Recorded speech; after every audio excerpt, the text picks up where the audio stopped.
Oi, gente, tudo bem com vocês? Dando continuidade ao NEPcast da Secretaria de Saúde de Caruaru, hoje nosso tema é suicídio. Precisamos falar sobre isso.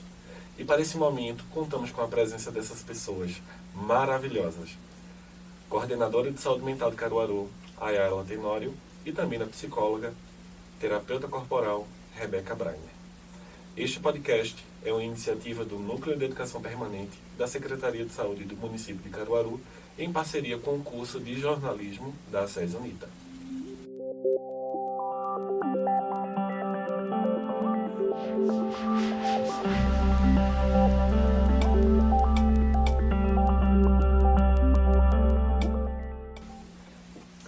Muito prazer, eu me chamo Leandro Aleixo, sou psicólogo, professor universitário, terapeuta holístico. Fui residente do programa de residência da Atenção Básica e Saúde da Família e estarei com vocês no episódio de hoje. Para nos acompanhar nessa conversa boa, recebemos com muito carinho as nossas convidadas. Ayala Tenório é psicóloga, tem pós-graduação em Psicologia Jurídica e Perícia Psicológica Criminal e atualmente está como coordenadora de saúde mental da Secretaria Municipal de Saúde de Caruaru. Ayala, seja bem-vinda ao nosso podcast. Obrigada, Léo. Desde já agradecer, por esse momento e pela importância da temática que a gente vai trabalhar. Acredito que vai ser riquíssimo, acredito que vai ser um debate bem bacana e sempre é bom a gente poder discutir temas tão relevantes para a sociedade e para a questão do desenvolvimento mesmo do ser humano. Então, também acolhemos hoje a querida Rebeca Brainer, que é psicoterapeuta corporal, analista bioenergética e mestranda de saúde mental pela UPE, feminista e ativista pelos direitos humanos. Rebeca, seja bem-vinda ao nosso NEPcast. Obrigada. Bom dia, boa tarde, boa noite a todos, a todas e a todos. É com alegria muito grande que eu estou aqui reencontrando grandes amigos, da psicologia, para a gente levar a criticidade ao tema, para a gente refletir com muita honestidade sobre como a gente tem atuado no cuidado em saúde mental integral e especificamente com a temática do suicídio. Um tema que a gente precisa mesmo debater com mais frequência e com mais disponibilidade afetiva, talvez, Léo? Feliz de estar aqui com vocês. Que maravilha. É uma felicidade poder receber vocês no programa de hoje. Então, gente, compreendemos que as políticas públicas são construídas a partir de números, dados que conduzem à forma como as intervenções podem ser construídas diante das mais diversas questões sobre o suicídio. Então, até que ponto as notificações têm sido eficazes? O que será que está faltando? Bom, a gente sabe que na saúde pública existe um protocolo de notificação das violências autoagressivas, de autolesão.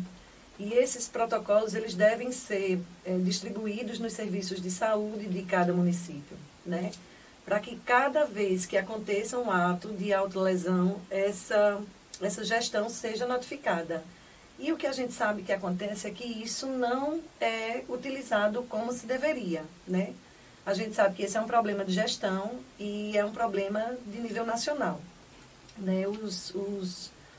Os servidores de saúde, muitas vezes, eles não são capacitados para registrar esse tipo de formulário, Que aí seria muito importante para que a gente faça um levantamento sobre isso, A faixa etária, o gênero, em que momento que isso acontece, quais as queixas principais de quem comete atos de autolesão e tudo mais. Esse protocolo existe, ele faz parte da vigilância sanitária de todo o município e ele precisa ser levado a sério, ele precisa ser preenchido para que o município tenha essa condição de, a partir do levantamento, ofertar as políticas públicas mais adequadas para a prevenção.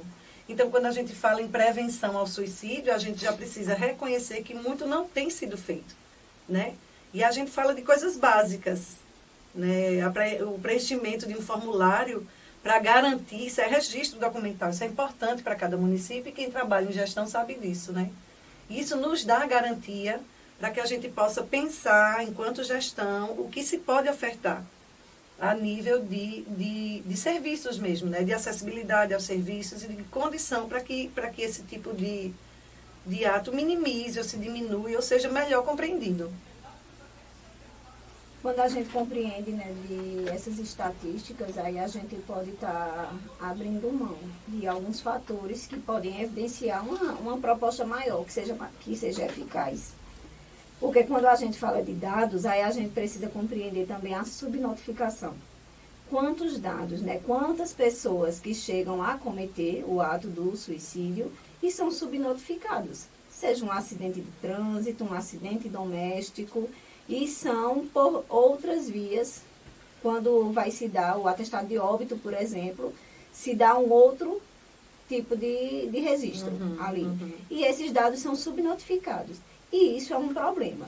Isso é um problema para que a gente veja realmente a problemática maior, porque quando a gente fala de suicídio, a gente fala de algo muito gigante. É uma problemática de saúde pública. E muito complexa, né, ela? Muito complexo, mas acaba que esses dados que são subnotificados, eles não nos dão realmente o parâmetro real, para que a gente possa realmente compreender a necessidade de trabalhar com um foco maior nisso. E os documentos são bem completos, assim, bem inclusivos, né? A gente entende que ainda existem poucas pesquisas em relação ao comportamento suicida no Brasil. E é esse tipo de formulário que pode dar esse tipo de produto para que essa pesquisa aconteça, né? Na pesquisa mais recente da psicóloga e doutora em psicologia, Valesca Zanello, é importante a gente, né, referenciar, ela traz uma dificuldade com as questões de preenchimento do formulário em relação à comunidade LGBTQIA+, né? Então, as pesquisas ainda estão focadas no quesito binário da coisa. Então, a gente ainda precisa, a partir dessa notificação, né, efetiva, fazer o levantamento para compreender também o que leva as pessoas dessa comunidade a cometer atos de autolesão, né? Então, assim, só para enfatizar a importância de cada levantamento, de cada formulário preenchido daquela pessoa que chega no nosso serviço, né, nos serviços de saúde pública com alguma situação, né? A gente aqui em Caruaru, por um bom tempo, a gente teve muitos casos de autolesão, né, desenvolvida por adolescentes, né? E a gente sabe que muitas vezes esse registro ele não é feito mesmo pela própria escola, pelo próprio serviço de urgência e emergência. E dessa maneira as gestões não conseguem atuar, né, da forma devida. Então, assim, o suicídio termina sendo um tema muito tabu, né, inclusive com os profissionais de saúde. Demais.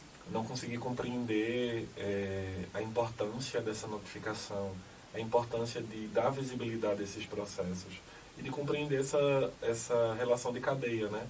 A partir do momento em que eu visibilizo, eu proponho das gestões que aconteçam intervenções que sejam eficazes. Isso. E que a gente vai conseguir no futuro poupar vidas, privar pessoas desse sofrimento, privar pessoas de que cheguem a culminar em uma situação de suicídio de fato.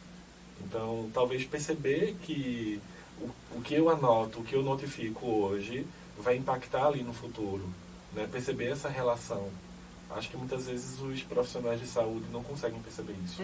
Pelo próprio tabu que o tema gera, né? No preenchimento de cada formulário, a gente consegue perceber como o suicídio, né? E a gente aqui está falando do caso mesmo, assim, do fato da pessoa tirar a própria vida, conseguir tirar a própria vida, porque a gente ainda vai falar sobre isso, né? As ideações, as tentativas e de fato, o que se leva ao óbito, como ele é multifatorial, né? Não existe um motivo específico, um motivo simples, um motivo só. Ele é multifatorial, ele engloba outras facetas do humano como um todo, e sem esse preenchimento a gente tende a notificar esse tipo de notícia. Inclusive, a gente até precisa fazer um parêntese sobre como a imprensa, né, aborda esse tipo de manchete. Como a gente pode notificar isso de uma forma construtiva, né, e não simplificando, estereotipando a pessoa em sofrimento, dando diagnósticos medíocres mesmo, como é que a gente pode dizer? previsíveis, né? Diante da complexidade do tema. E a partir desse formulário, dessa notificação, desse levantamento, é que a gente consegue compreender de uma forma mais efetiva, né? Quando a gente fala desse formulário, a gente fala de algo que realmente ele é efetivo. Quando a gente fala de publicação de alguns casos como cartas, que de repente aquela pessoa ela deixa, alguns sinais que ela vai dando, que vai alertando, ou de colocar aquela pessoa, né, que chegou a cometer o ato, de que simplesmente ela estava no sofrimento e menosprezando o sofrimento do outro. Isso a gente só está potencializando para que esses casos eles se agravem. Porque a minha dor não pode ser compreendida pela ótica do outro. A dor que eu sinto jamais ela pode ser referenciada pela dor do outro. Porque cada um sabe das suas construções. Quando a gente fala de suicídio, por exemplo, a gente fala de questões singulares. São questões que são pertinentes a cada pessoa. Então, a forma como eu vou lidar com uma traição conjugal, a questão de elaborar isso, de sair desse sofrimento, para mim pode ser difícil. Mas existem pessoas que vão ter aquilo dali como extremamente difícil ou impossível. Então eu não posso achar que o fato de que eu superei ou que alguém superou, isso não é parâmetro para que todos venham a superar algumas questões da vida, né?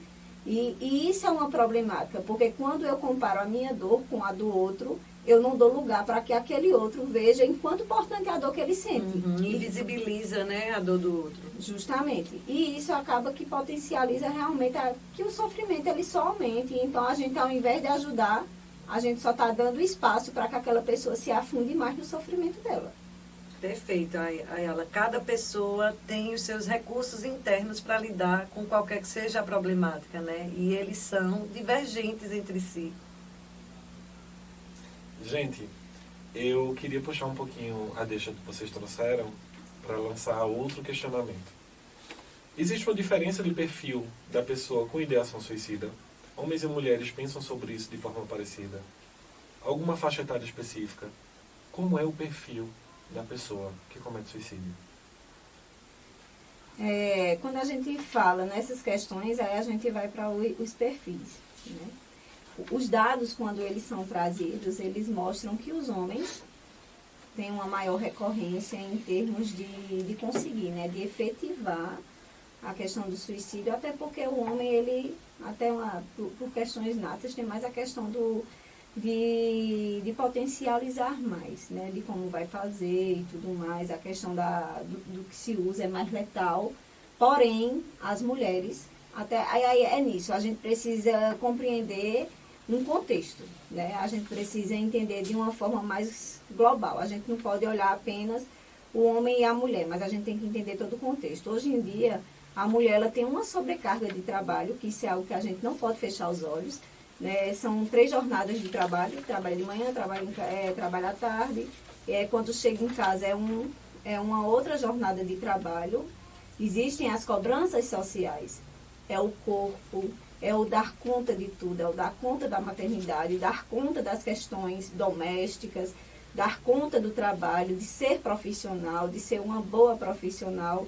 Então, as exigências sociais são muito fortes, né, para a mulher, e isso faz com que exista realmente essa sobrecarga mental e essa questão do se cobrar demais. Então, as mulheres, elas tentam muito, mas no caso quem evidencia mais são os homens. No caso de conseguir, realmente são os homens.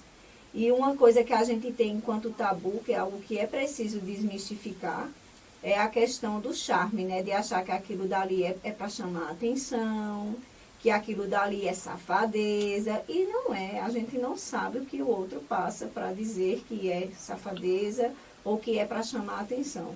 Porque uma pessoa em sofrimento, necessariamente ela não quer chamar a atenção. Ela pode estar querendo chamar a atenção, mas de quem é a atenção que ela quer?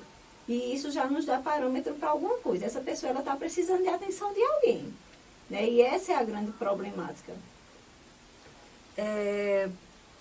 Gente, as mulheres são 63% no mundo inteiro as pessoas que mais buscam serviços de saúde mental. Né? As mulheres buscam mais os serviços de saúde mental em detrimento do homem, né? Os homens, pelo próprio machismo, eles buscam menos, existe um tabu maior nessa coisa de se permitir ser cuidado. Mas a gente tem um fator de denominador comum que gera sofrimento em ambos os sexos. E aqui a gente está falando de uma sociedade binária na qual a gente está inserida, né? A gente hoje não vai fazer os recortes que se devem, até por falta de pesquisa mesmo, né? Que a gente sabe que tem um déficit nessa pesquisa. Mas numa sociedade binária, homem e mulher, as mulheres buscam mais os serviços de saúde mental, mesmo que, e aí, né, fazendo, veja só, um contraponto com o que a Ayala trouxe, as mulheres tentam mais suicídio e os homens efetivam de fato. Aí veja a questão do gênero, a importância disso, né? A gente é uma sociedade binária e uma sociedade gendrada. O sofrimento, ele difere do homem para a mulher, né? Embora eu acredito que a gente tem um denominador comum aí de sofrimento, que é o próprio sistema patriarcal e capitalista que exige da gente. E exige de formas distintas, né? A mulher, aí ela trouxe bem a questão da sobrecarga, dos múltiplos papéis, da inserção no mercado de trabalho e da responsabilização pelo cuidado de toda uma família, incluindo a si mesma, né? E o homem, esse cara que é inserido no contexto de sociedade da eficácia, né? O cara tem que estar até os seus 30 anos vivendo isso, se a gente estiver fazendo dessa normatividade do cisgênero, né? Ele deve estar comprometido com uma pessoa de sexo oposto, possivelmente casado, possivelmente estável financeiramente, fora da casa dos pais e provendo a nutrição devida para a sua família. E, gente, se você não está inserido nessa normatividade, e aí eu abro, né, tanto para os homens quanto para as mulheres, de estar feliz no seu lugar, de casada, de mulher casada, de agradecida pelo seu trabalho, que não considera com dignidade tua carga horária, né, tua questão salarial, que não possibilita cuidado em saúde devido. Se você não está inserida nessa normatividade de saúde que é estimulada, né, assim, padronizada, você adoece. A gente tem tido aqui em Caruaru, e não é segredo para ninguém, a gente teve aqui no ano de 2022 um alto índice de suicídio no sexo masculino, né? Inclusive, assim, a gente deixa aqui nossa solidariedade às famílias sobreviventes, né? A gente chama as pessoas que sobreviveram a atos como esse de sobreviventes mesmo, e essas pessoas precisam de um cuidado específico, de um suporte emocional específico, que muitas vezes não é ofertado da forma devida, né? Então, assim, de que maneira tudo isso que já está posto contribui no sofrimento de cada pessoa e como a gente pode atuar para que isso seja modificado, né? Leandro pergunta sobre a faixa etária, isso diverge, né, de regiões para regiões. Mesmo que a gente tenha esse denominador comum, né? A gente tem aí uma meninada adolescente, meninos principalmente, de 15 a 19 anos, que tem um perfil de ser mais impulsivos nessa tentativa de autolesão. E isso pode ser agravado, né? A gente tem aí essa faixa etária que é uma faixa etária que a gente precisa atentar para isso, a gente precisa perceber também que idosos, homens, né? E aí, nessas pesquisas, a gente vai vendo que homens solteiros, homens viúvos, homens divorciados, homens e mulheres, né, gente? Mas aí a gente está trazendo o cara como a pessoa que efetiva isso. E por quê? Aí veja só, um dado importante. Por que eles usam o modo mais letal? Porque a sociedade da eficácia exige até isso do cara. O cara que tentou morrer a partir de intoxicação por remédio não teve cacife nem para isso. Isso é dito, inclusive, nos serviços de saúde, gente. Né? Então, o cara que vai tentar morrer, ele precisa garantir que isso aconteça. Porque senão, e isso a gente faz aqui o parêntese, isso é para a sociedade da eficácia em que a gente está inserida. Senão, nem para isso serviu. E muitos homens introjetam isso. Né? Por isso que o modo escolhido é mais letal, enquanto das mulheres são modos que possibilitem que ela seja cuidada ainda.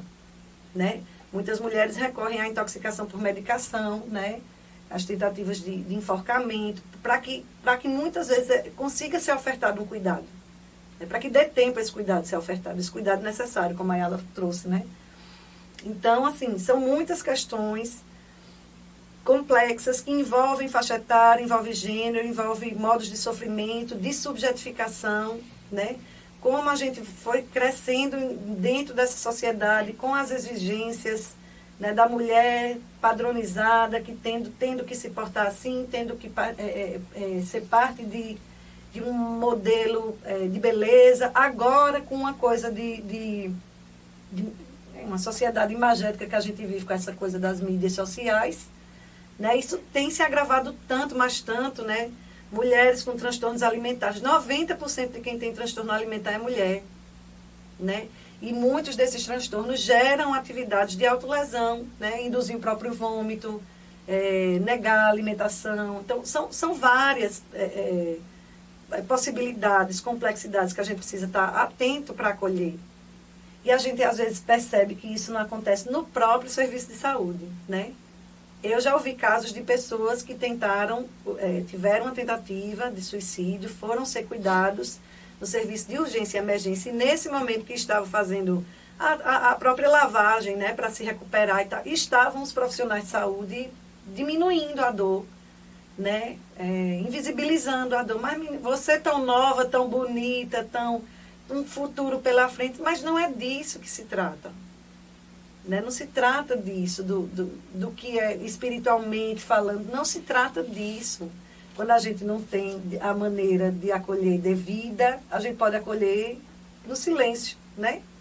A gente acolhe no silêncio, a gente se faz presente no silêncio do outro, a gente não precisa tirar o outro numa progressão insistente para que ele saia desse lugar do sofrimento, né? O profissional de saúde precisa suportar o sofrimento do outro.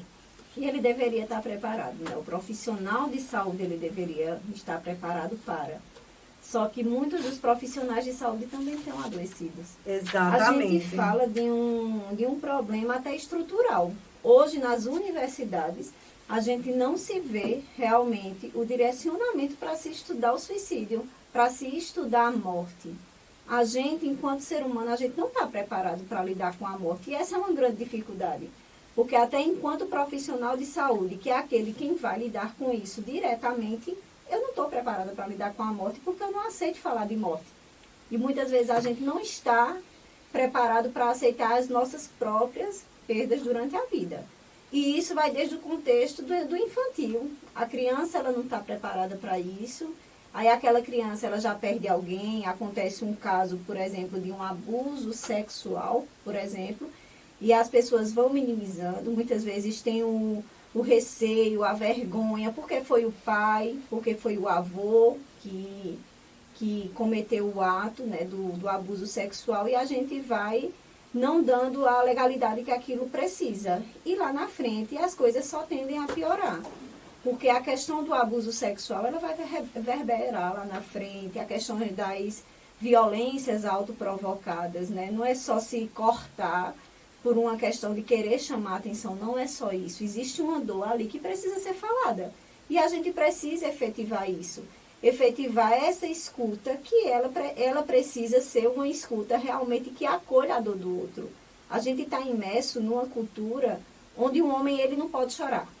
Desde pequenininho ele é instruído a não chorar, porque ele não pode mostrar os sentimentos dele. E isso tem uma referência muito grande quando ele é adulto.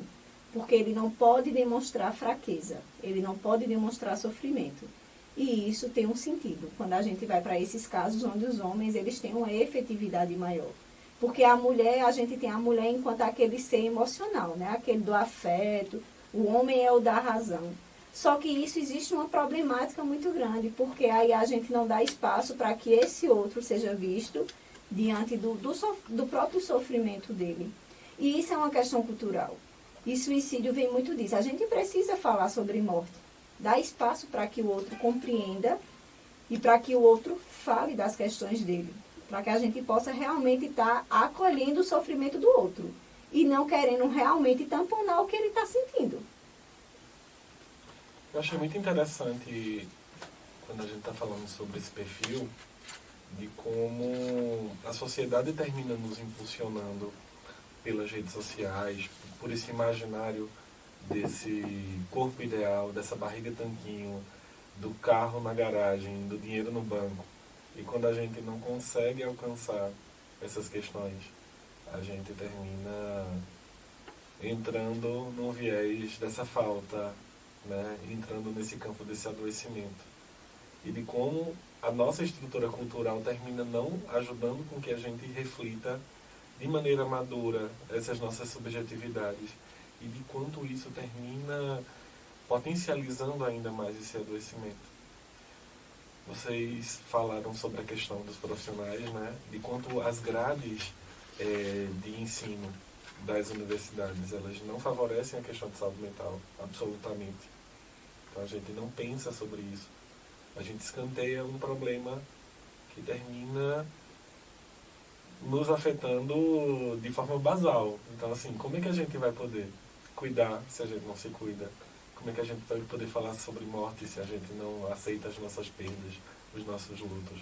Como é que a gente vai ser solidário com a dor do outro, com a dor de sobrevivente, se a gente não consegue nem perceber a nossa própria?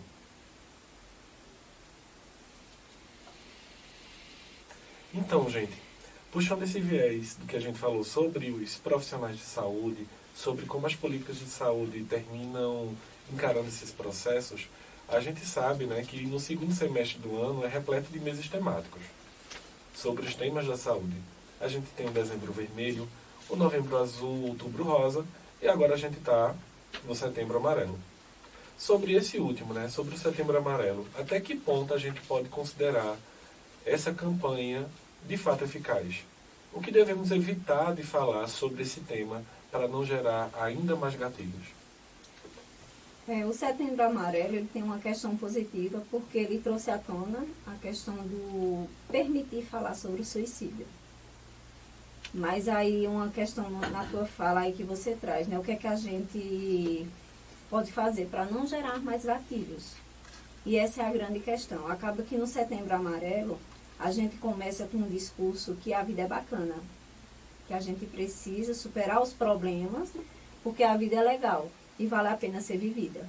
Isso não quer dizer que seja a realidade de todo mundo. Porque eu dizer isso para um idoso que tem as dores crônicas, que tem um problema de saúde, que depende do outro, e muitas vezes esse outro não é uma pessoa da qual ele tem afeto, que muitas vezes ele não tem a atenção dos filhos, por exemplo, uma pessoa de certa forma abandonada emocionalmente. Eu dizer a ele que a vida é bacana, isso não é parâmetro para ele, porque eu estou falando para uma pessoa que está sofrendo. Eu dizer isso para um adolescente que vive no sinal, tendo que trabalhar, que precisa abandonar os estudos, que vive numa situação de vulnerabilidade social, de pobreza, que passa fome, não é parâmetro para mim, que chego em casa, que tenho a minha família, que tenho a comidinha pronta. Se não estiver pronta, eu posso ir lá fazer. Isso não é parâmetro para falar para a mulher que passa fome com os filhos, para o cara que está desempregado. Então, a gente não pode achar que, a nossa visão do ideal é ideal para o outro. Então, a grande problemática que hoje eu vejo na questão das campanhas de Setembro Amarelo é a gente querer passar um protótipo.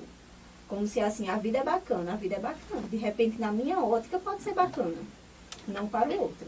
Então, hoje, a gente tem casos de criança a partir dos 5 anos de idade que tentam suicídio. Isso é um absurdo. Mas isso é real. Isso existe. Uma criança de 5 anos de idade, adolescentes, né? Que está na flor da idade, que é o que a gente fala. E essas pessoas, elas estão desistindo da vida. Mas isso a gente fala de um contexto geral. É de uma questão social, uma questão econômica, que aí também eu não posso dizer para o outro que tudo vai melhorar. Porque, às vezes, o que eu digo que vai melhorar, ele já vem nessa situação há 5, 10 anos. E o que é que vai melhorar? Vai melhorar para mim, que depois vou para minha casa e está tudo bem. Mas ele vai voltar para a casa dele, ele vai ter os mesmos problemas dele. E eu, enquanto pessoa, no que é que eu posso ajudar para além de uma escuta? Né? O que é que a sociedade pode ajudar? Porque, com relação ao Setembro Amarelo, a gente precisa realmente reconhecer a dor do outro. Dar espaço para o outro falar do sofrimento dele. E a gente precisa falar do sofrimento de uma forma mais notória. Precisa se escutar a dor do outro e dar relevância a isso. Não é dizer que as coisas vão ficar bem para uma pessoa que foi abusada sexualmente pelo pai, pela mãe, que de repente está abrigada em um outro espaço, que não tem mais contato com a família, o que é que vai ficar bem para essa pessoa? E a gente precisa entender que a gente está imerso num contexto difícil, socialmente, economicamente, e a gente não pode achar que tudo vai ficar bem, porque nem tudo é bem para outras pessoas que já vêm no sofrimento há algum tempo. Eu, particularmente, tenho minhas ressalvas em relação aos meses coloridos. Vulgo, não gosto. Acho que é interessante quando se faz alusão, sabe? Mas eu acho que a campanha ela pode tornar o sofrimento meio abstrato, sabe? Quando ela estava trazendo isso assim, tudo vai ficar bem, vale a pena viver. Eu acho que a psicologia faz muito disso, né? E aí fica a minha crítica à própria psicologia. O ser humano não é abstrato, solto no universo como uma bolinha individual, que basta ele querer que ele desenvolve a saúde mental de Mahatma Gandhi. Não é isso. A gente é ser social, a gente é inserido em contextos, né? Eu não gosto da campanha, não acho que a campanha seja efetiva, porque existe um investimento publicitário para que a campanha aconteça, responsabilizando a pessoa pela própria saúde mental, sem considerar que essa pessoa está inserida durante todo um ano em situações de violação de direito, em situações de restrição, de insegurança alimentar. Ok, a gente está falando aqui de uma questão social, né? Mas e as pessoas em sofrimento, né? Nas famílias de classe média e tudo mais? Isso, e aí? De que maneira esse sofrimento que é real existe e independe muitas vezes, né, nesse caso, de contextos sociais, de que forma que esse sofrimento está sendo acolhido? Vejam só, a gente está vivenciando, pelo 4º ano consecutivo, e espero que seja o último, um governo que retirou o NASF da atenção básica, ou seja, tirou os profissionais de psicologia da atenção básica, que é a porta de entrada para as pessoas em sofrimento psíquico aqui. Né? A gente vivencia uma gestão que minimaliza o sofrimento psíquico quando ela exclui a coordenação de saúde mental de uma pasta tão necessária do Ministério da Saúde. Para quem não sabe, a coordenação de saúde mental que antes existia, ela foi excluída para ser inserida como uma pasta à parte no processo da atenção básica do Ministério da Saúde. Né? De que maneira que eu posso falar em saúde mental sem contextualizar a saúde mental no país atualmente? Né?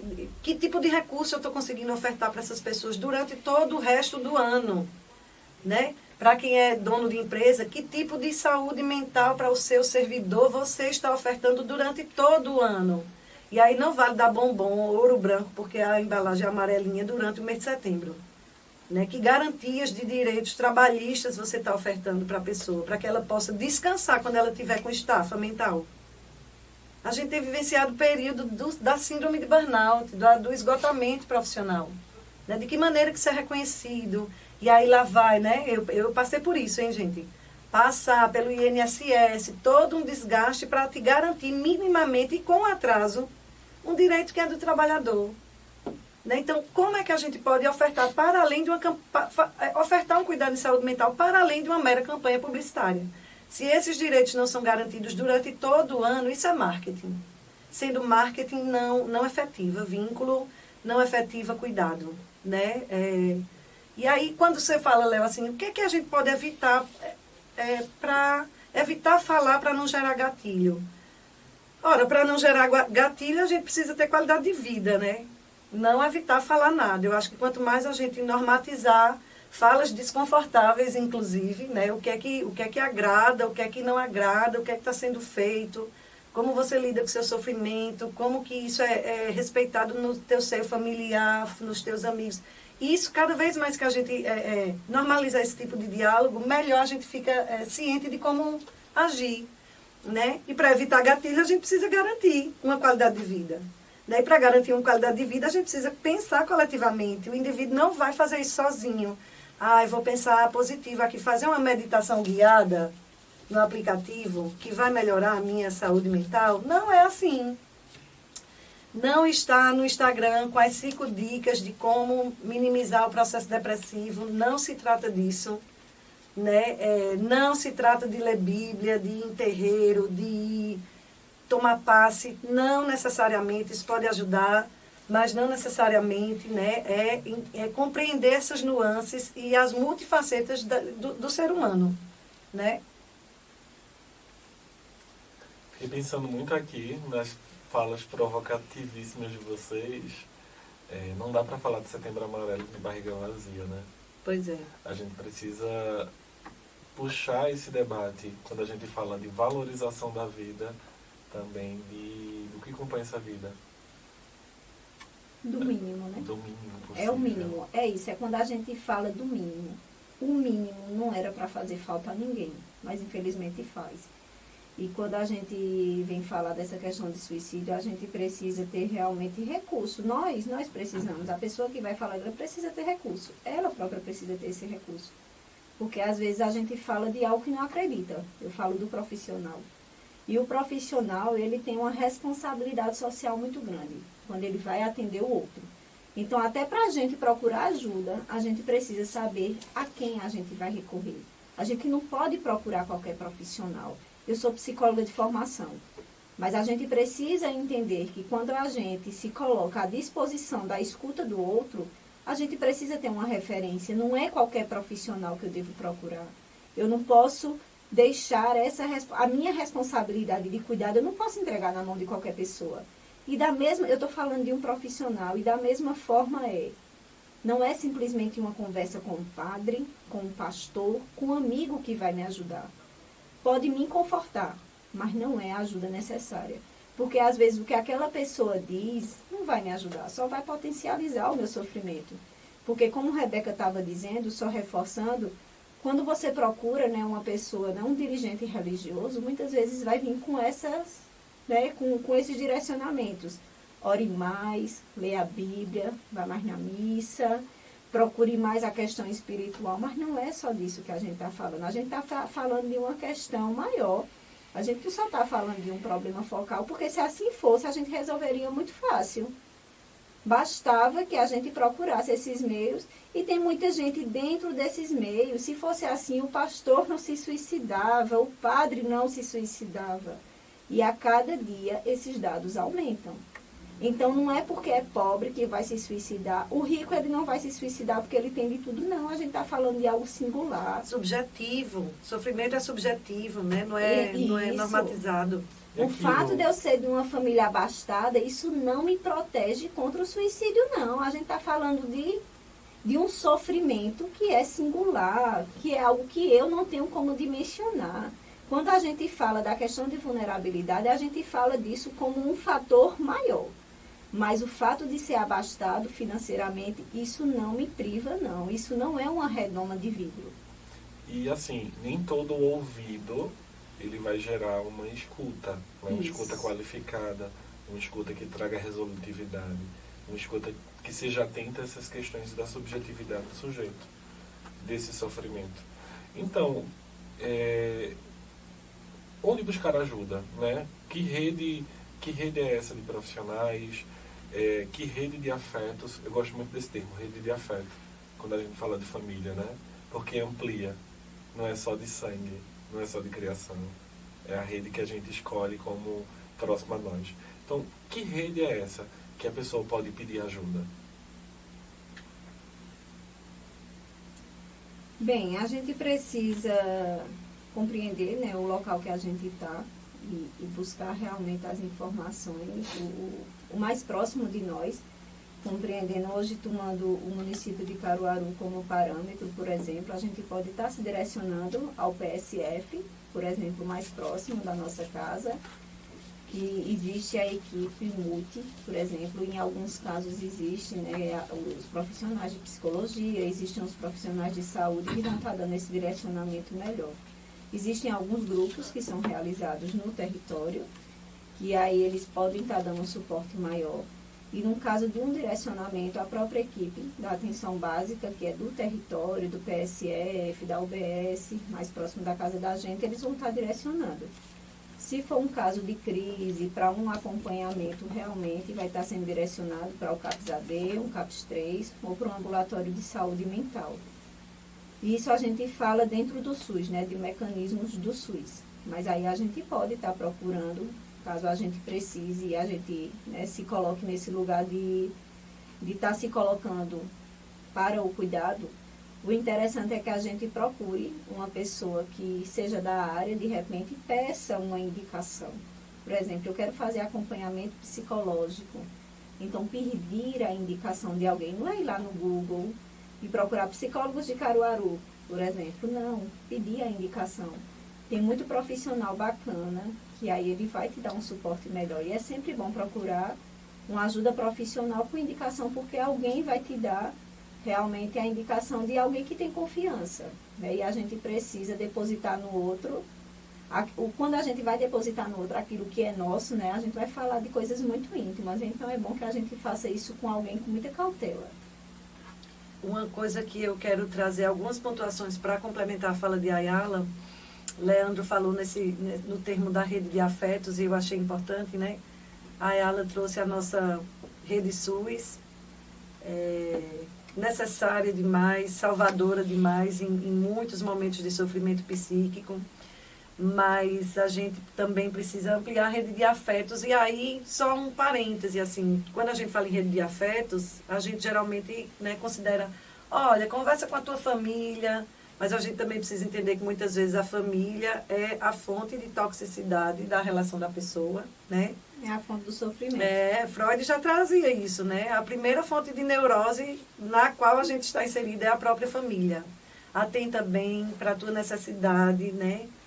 Para toda e qualquer pessoa que esteja em sofrimento, atenta para a tua necessidade, busca pessoas em quem você acredita no vínculo, né? Na confiabilidade, para buscar profissionais que sejam competentes, né? Que sejam acolhedores, procura alguém que a fala seja sem nenhum tipo de julgamento, nem de senso comum, né? Não, a gente sabe o que é que a gente precisa ouvir quando está em sofrimento, e aí é importante que a gente traga esse agente, né, Ayala? Porque estamos todos em maior ou menor nível numa sociedade de desamparo também, né? A gente é ser de desamparo. Eu gosto muito dessa fala que foi de uma professora minha, Ana Lúcia, que ela fala muito disso. A gente é ser de desamparo e a gente vai se amparando nas relações durante a nossa jornada aqui, né? Então, fortalece os vínculos com quem te acredita, com quem te acolhe, com quem te escuta sem esse tipo de julgamento. Busca profissionais que estejam habilitados afetivamente, principalmente, né? Porque senão a gente vira mero reprodutor de técnicas, né? Não é essa a ideia, assim. Não busca nenhum tipo de profissional que não te considere dentro de um contexto, né? E que esse acolhimento não seja, de fato, inteiro mesmo. Então, a rede de afeto está aí, todo mundo pode contar com ela, né? Atentando para as nossas necessidades reais, internas também, respeitando e acolhendo e buscando essa rede de serviços que está aí disponível, gratuita, acessível, horizontal, para que a gente possa ir nesse cuidado mesmo de si, buscando as nossas melhoras, a nossa condição de permanecer nessa travessia que né? E quando a gente fala do cuidado de si, a gente precisa quebrar alguns preconceitos que a gente tem. Por exemplo, com o uso da medicação, o psicólogo ele não vai prescrever medicação, né? Mas aí, caso a gente precise, os profissionais vão estar direcionando a gente para uma ajuda mais especializada, no caso de uma medicação que seria o psiquiatra, por exemplo, ou o clínico, né? E quando vem a questão da medicação, muitas vezes a gente tem um preconceito maior com o uso da medicação, mas existem casos que a medicação é necessária. Porque quando a gente não faz o uso dessa medicação, às vezes a gente só agrava o caso. A gente vai tamponar o sofrimento.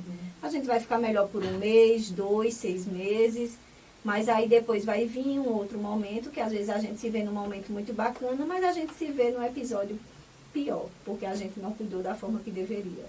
E a gente precisa estar quebrando esses preconceitos até com o próprio uso da medicação, quando ela é necessária, prescrita e indicada por um profissional habilitado. Não é pelo meu vizinho, não é porque minha avó, meu pai toma medicação, eu vou lá e vou tomar. Essa medicação ela não é adequada para mim. porque o Rivotril, o diazepam, que faz bem para o meu avô, para o meu pai, para a minha mãe, necessariamente não é a medicação adequada para mim. E aí, quando a medicação ela é prescrita, é indicada por um profissional habilitado, realmente ela vai poder estar me ajudando. Isso não quer dizer que vai ser para o resto da vida, mas eu preciso compreender que se for para o resto da vida, vai ser o melhor. Tudo bem também, né? Tudo bem também, eu preciso lidar com isso. Uma mulher que não quer engravidar, ela precisa tomar anticoncepcional. Uma pessoa com diabetes, com hipertensão, precisa tomar medicação. E por que eu, que tenho um sofrimento mental, eu não posso tomar minha medicação? E a gente precisa estar quebrando com esses, né, esses preconceitos que a gente tem. E isso só faz com que a gente não se olhe, com que a gente não se cuide e não olhe para o nosso sofrimento e queira cuidar dele da melhor maneira. Achei tão pertinente que a medicação, eu penso exatamente dessa mesma forma. A medicação, ela não necessariamente vai ser tomada para sempre. Ela sempre vai ser revista em determinados momentos pelo profissional. Uhum. Tem situações que realmente a medicação vai ser extremamente necessária para que aquela pessoa consiga ter um ânimo para poder pensar em outras questões da vida e assim superar essa situação. Então, é uma ferramenta eficaz e muitas vezes as pessoas pensam que usar a medicação é se perceber num sofrimento ainda mais grave. Nossa, eu estou tão mal que agora eu vou precisar tomar medicação. E não é sobre isso. É como se fosse sinônimo de fraqueza. E não é sinônimo de fraqueza. E a coisa do mito do psiquiatra, né? Meu caso é tão grave que eu precisei ser encaminhado para um psiquiatra. Não quer dizer isso não, né? Não quer dizer que é mais grave do que outros, né? É importante que a gente desconstrua. Eu acho que a gente aqui, enquanto saúde mental do SUS, que já fomos todos, né? E que estamos ainda inseridos de alguma maneira, a gente já é completamente desprovido de qualquer que seja o preconceito com a própria loucura, com o próprio sofrimento psíquico, né? Mas a importância disso ser cada vez mais horizontalizado mesmo para a sociedade, né? Desconstruindo os mitos em relação à psiquiatria, à própria loucura, à medicação, né? A política de drogas, por exemplo. Cada vez mais isso precisa ser desconstruído e debatido com a sociedade. E a partir do momento que a gente conversa sobre isso, a gente traz luz para essas possibilidades, né? De pensar, de intervir e de tentar diluir ao máximo possível os temas que são tabu na nossa sociedade. Então, a partir do momento que a gente fala, a gente desmistifica e a gente traz para próximo das pessoas. Então, vamos encaminhar para o fim? Gente, a gente já está chegando ao fim desse episódio, né? E foi sem sombra de dúvidas uma excelente conversa. Então, eu gostaria de agradecer a Ayala e a Rebeca por estarem conosco hoje. Então, vou deixar o espaço aberto para vocês falarem, se despedirem, se quiserem dar alguma dica de qualquer coisa que vocês queiram. E se vocês também quiserem dar o @ de vocês das redes sociais, esse é o momento. Então, gente, não consigo dizer se a sensação é de mera alegria, assim, mas de uma compreensão, de uma conscientização da importância de um encontro como esse, né? E isso gera na gente essa sensação de gratidão e de que há muito ainda que ser feito, né? Eu me disponibilizo, agradeço o convite, me disponibilizo para os próximos encontros, para que a gente siga nesse debate necessário. Eu atualmente atuo como psicóloga clínica e pesquisadora também. Estou atendendo lá no Empresarial Difusora, acho que Leandro depois vai deixar o @, né? É @Rebeca Brainer no Instagram. Estou lá, embora sem saber muito como conduzir aquela ferramenta estranha. Rebeca com 2 Cs, vale frisar. Isso, Rebeca com 2C e Brainer com Y. Estou lá discutindo algumas temáticas relevantes, sociais, né, voltadas para os direitos humanos, voltada para o olhar decolonial e feminista que a gente precisa ter na compreensão dessas subjetividades todas, geradoras de sofrimento. E me disponibilizo para a acolhida, né, quando necessária, ok? Agradeço de coração. Bem, agradecer novamente ao espaço, né, a possibilidade da gente estar falando de algo tão potente, né, tão relevante, me coloco à disposição para que a gente possa estar debatendo novamente. Foi uma conversa bem bacana, apesar da gente estar falando de algo tão importante, que traz um peso, né? Traz um peso, traz uma reflexão. A gente acaba se colocando nesse lugar de estar refletindo. A gente reflete o nosso e reflete do outro. E é bem importante esses encontros, porque eles acabam trazendo uma potência muito bom, muito grande, né? Muito boa. E me coloco à disposição para a continuidade desse tema. Eu acho que seria, se a gente for ficar conversando, a gente vai puxando, né, outros temas e acaba que vai enveredando em outras áreas.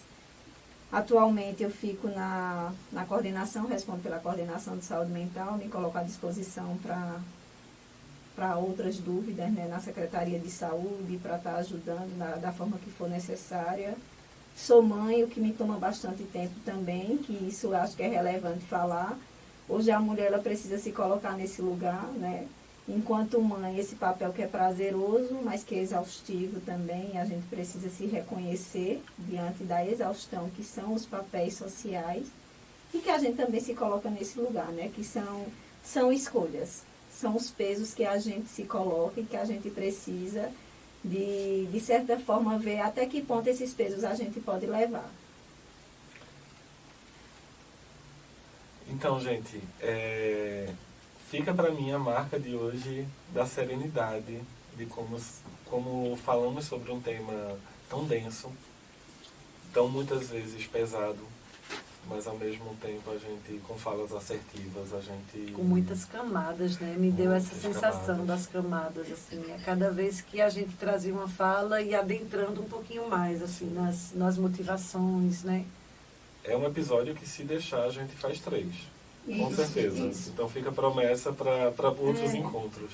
Gente, eu queria trazer uma palavra que eu acho muito significativa e que faz muito sentido com o que a gente está vivenciando, que é o esperançar, né? A gente precisa visibilizar melhores momentos juntos. Então, eu esperanço que a gente consiga trazer esse tema em outras ocasiões com melhores notícias. Então, finalizamos o nosso Nepcast de hoje e com mais um tema pertinente sobre a saúde. Agradecemos a produção do Centro Universitário Assis Unita, as nossas queridas convidadas e a você que está nos acompanhando. Continue também nos acompanhando nas redes sociais. @prefcaruaru, @nepcaruaru e o meu @aleixo integrativo. Muito obrigado, gente. Ficha técnica. Série de Nepcast, Suicídio. Precisamos falar sobre isso. Produção do Núcleo de Educação Permanente. Convidadas, Ayala Tenório, Rebeca Breiner. Apresentação, Leandro Aleixo. Edição, Ana Beatriz de Carvalho. Apoio técnico, Rafael Torres. Podcast gravado no Laboratório de Práticas e Estudos em Jornalismo, parceria Assis Unita.